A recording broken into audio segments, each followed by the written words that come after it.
Hello, Tita Yanti. How's the flat, Tita Yanti? Good?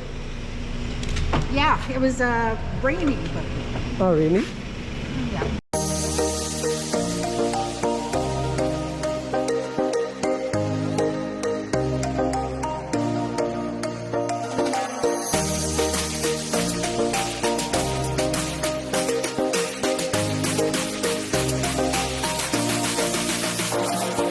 So, Davao del Sur, nandito. Oh, Canada!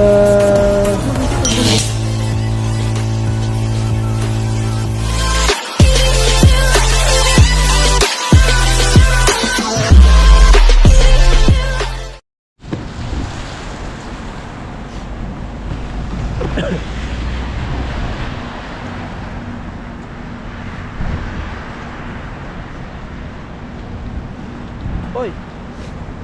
Yo mga par, good morning! Welcome back to my channel again. Isang maulan sa umaga mga par.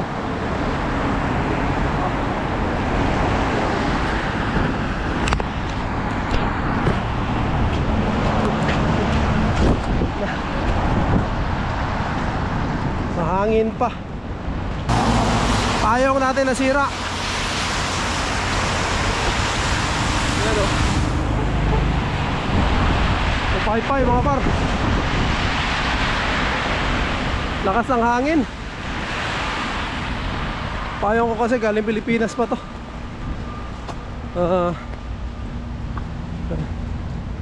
Yung payong na mumurahin lang mga par. Hindi kaya sa malakas na hangin. Eh nakalimutan ko pa mag ano mga par, mag hood no.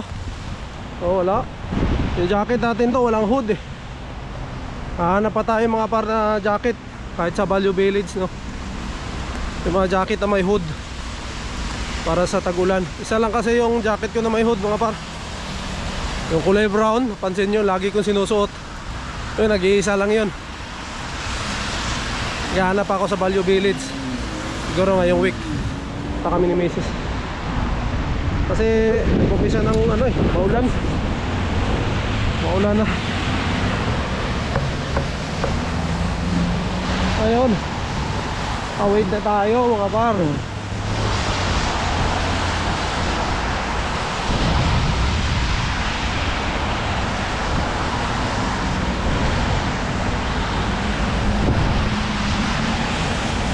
Lakas oh. Lakas ang hangin.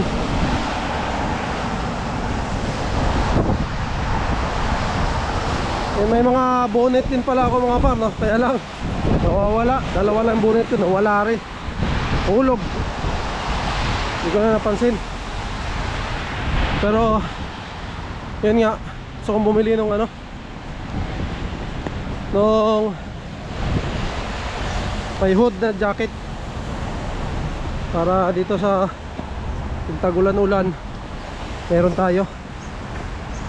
So mahirap kasi ito mga par no? Walang hood tong ano ko eh, ang aking jacket. Kaya mga par, solo ko yung bus eh. Ako lang oh. Kakasakay pa lang ng isa. Gigo na ko. Hindi pinakakusgan nga driver o pinakakusog ang driver gano'n siya. Muling ba? Eh vlog sana to, vlog oh. Shout out. Oy, shout out. Ayan. Kapatid ko na sa Baguio. Yeah. To sa bahay, birthday ni Papa. Shout out.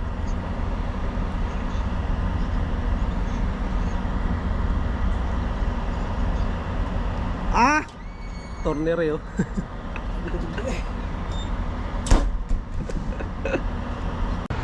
Tayo na nga mga par. Tapos na tayo mag-deliver. Uwi na tayo. Dumaan pa tayo ng ano mga par, Walmart. Tapos nautusan tayo ni Mrs. Bumili ng ano, gulay. Kasi magsisinigang na salmon daw sana siya. Pero Biglang nagbago ang isip kasi gusto na lang ng ano, KFC chicken. Saka ano pala mga par, kaya pala walang gravy pag kumakain kami sa KFC. Kasi ano, binibili pala. Hindi ko naman alam. Binibili pala siya. Eh si Inday kasi gusto ng gravy. So nag-ano ako, tiningnan ko pala. Kasi yung sa KFC ngayon, ano na siya mga pare, para na rin siyang McDo, no? Meron na rin siyang mag-order kami, screen na rin. Kaya yun, mayroon large gravy mga par, no? $8. Pero sulit naman yun kasi marami na. Yung manok na lang, mahangin lang talaga mga par. So maghapong umulan, ano? Grabe. Deliver namin talagang ano, inulan kami maghapon mga par. Ulan na ito, mahina. Yan, maghapon talaga yan. Tapos ano pa, mahangin. Okay naman.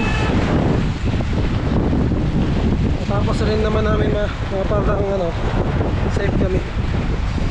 Medyo maaga pa kami, 4. Tapos namin nakauwi tayo. And yun, mga parto, nais ko lang pasalamatan pala, no? Yung mag-asawa, no? Si Kuya Roland, Ate Wanil, no? Shoutout sa inyo. Maraming salamat po. Tumawag pala siya sa akin kanina habang nasa trabaho ko mga par. Dadaan daw siya sa bahay, dadaan niya yung mga damit ni Inday, no, na ibibigay niya. Bibigay kasi siya ng damit kay Inday kung sa apo niya mga par, no. So idadaan daw niya. So ayan, no, maraming salamat Kuya Roland na Natiwanil, no, sa damit. Napakalaking tulong po, no. Hindi na natin kailangan bumili, no. Yun, yung binigay nga ni Sir Ali Paras saka ni Doña Marian kay Heaven, talagang napakalaking ano, tulong. Hindi na namin kailangan bumili, no. At meron na siyang damit, jacket. And yun nga pala mga par, no, nag soft opening na pala, no, ang restaurant ni Sir J, no, yung Days Kitchen. So yung kung naalala nyo, kung nag-vlog tayo ng nakaraan na first anniversary nila, yung restaurant nila, na binalitan nila na mag-open sila ng panibago. Kahapon ba yun o Martes yata, nag-soft opening sila mga parto. Naka-chat ko si Sir J. And yeah, suportahan natin mga par kung nandito lang kayo sa Scarborough. Yung una nilang store, no, nasa Friesland, 31 Tapscat. Makikita nyo yun sa Days Kitchen. Ang pangalawa nilang store mga par nandito sa, kung di ako nagkakamali, Shepherd and Brimley, no, yung pangalawang store. So yun, tama-tama, magsa-summer mga par. Suportahan natin, Filipino cuisine yan, mga babayan natin. And napakabait ang may-ari, Sir J, no. Napakabait. Kaya ayan, siguro next week pag wala na masyadong ulan or hindi na tayo busy mga par, no, papasyalan natin yan, yung bagong store ni Sir D, no, ni Sir J, no, yung bagong store niya, Days Kitchen mga par. Pag nandito kayo sa Scarborough, daanan nyo, try nyo lang, no. Masarap mga par. At gusto ko doon yung halo-halo rin nila, talaga napakasulit, no. So malapit ako sa bahay mga par. Ay, maulan.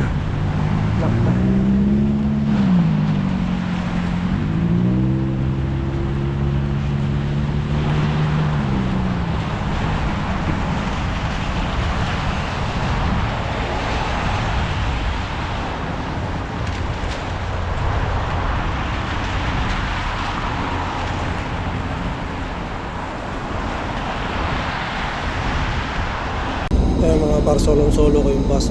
Ako lang, kakasakay pa lang ng isa. Gigo na ko. Hindi pinakakusgan nga. pinakakusgan nga driver o pinakakusog nga driver gina siya. Buling ba? Ito yan, tiyo. Kaya na mga par.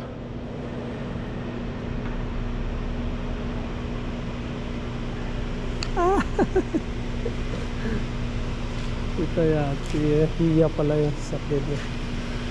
Hello, Tita Yati. How's the flat, Tita Yati? Good? Yeah, it was raining, but Oh, really?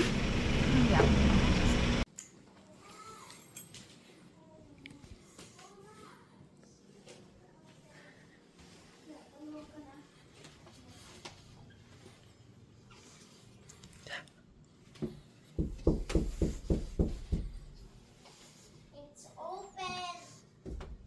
It's open. Ten!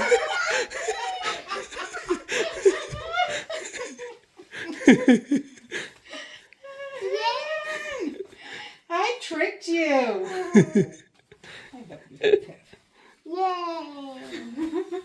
I tricked Take it Kevin. in. Hi. I tricked Kevin. In. Surprise! Ah, mga para. Ito ulit tayo sa labas. Kuha na natin ang permit. Yung sasakyan ni Tita Yante, no? Kasi hindi pwedeng walang permit to mga para. Kasi mag-stay siya rito eh. Halos 3 araw. Kuha mo na tayong permit. So yun mga par, nakuha na natin ang permit, no? Lalagay lang natin to sa harapan ng sasakyan. Kasi may nag-iikot dito mga par, no? Sa ano namin, sa parking namin. Pag wala kang permit, titikitan ka nila mga par. Pag mumulta ka. Kasi ibig sabihin na yan, yung rules nila dito. Hindi ka tumupad, no? So madali lang mo siyang kunin, permit, no? Sa guard. And then lalagay mo lang siya. Tapos kung ilang araw, no, kung lang 3 days lang yung ano nila sa guardhouse mga para pag lumampas ka dyan, doon ka na kukuha sa office, no? Lampas 3 days. So yun mga para, lalagay lang natin to sa loob ng sasakyan. Yung sasakyan ni Tita Yanti, no? Kia Sportage mga par. Maganda rin pala to. So natin lock. Yeah. Lalagay lang natin yan dyan siya sa harap. Ito. Visible mga par, no? Makita nung guard. Yung makita nung guard. Ayun, ganun lang mga par. Tapos na. Kaya tayo.